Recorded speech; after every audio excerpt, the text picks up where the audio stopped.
расписаться дали. Повестку о призыве в военкомат Магомед Исмурзиев забирает охотно. Служить в армии 18-летний парень идет добровольцем. Пройти армию обязан каждый. К тому же наличие военного билета – возможность найти перспективную работу. Военный билет так самостоятельно ВВС государственных чандали, все службы государственных чандали. ВВС харжата.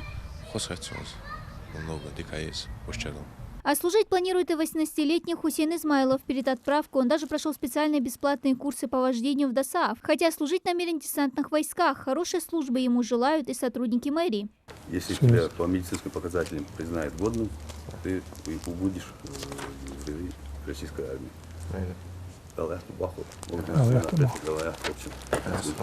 Осенняя призывная кампания стартовала с начала октября. Сотрудниками Карабулакской администрации проводятся регулярные подворные обходы среди лиц призывного возраста. Их в городе 820 человек, из них уже опрошено свыше 500. Из них 21 призывник получили повестки нарочно, из них 15 призывников прошли медицинскую медкомиссию, и из этих 15 годными признаны 8 человек.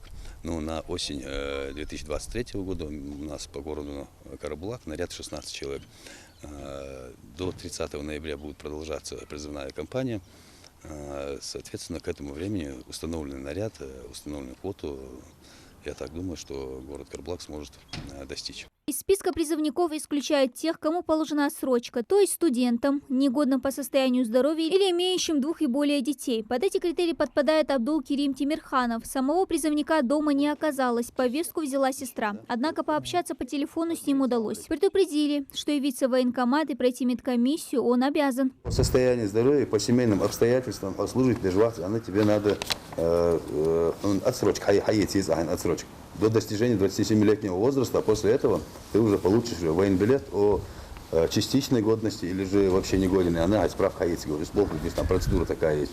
А когда ты на медкомиссию не являешься, ты получаешь у нас как бы уклонить плохотцов. Часто так бывает, что самих ребят в регионе нет. Они либо на заработках, или учатся за пределами. Информацию, полученную со слов родственников, сотрудники мэрии тщательно проверяют. По информации, которая родственниками нам предоставляется, составляется акт-опросник. И эти все материалы нами передаются с приложением повестки в военные комиссариаты.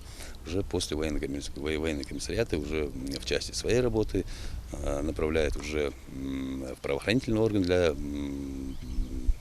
принудительного привода на прохождение медкомиссии. В осенний призыв этого года по всей стране планируется призвать на срочную службу 130 тысяч человек. Продлится он до 31 декабря. За уклонение от армии следует штраф в размере до 200 тысяч рублей или лишение свободы на срок до 2 лет. Дана Плиева, Султан Магушков, Новости 24.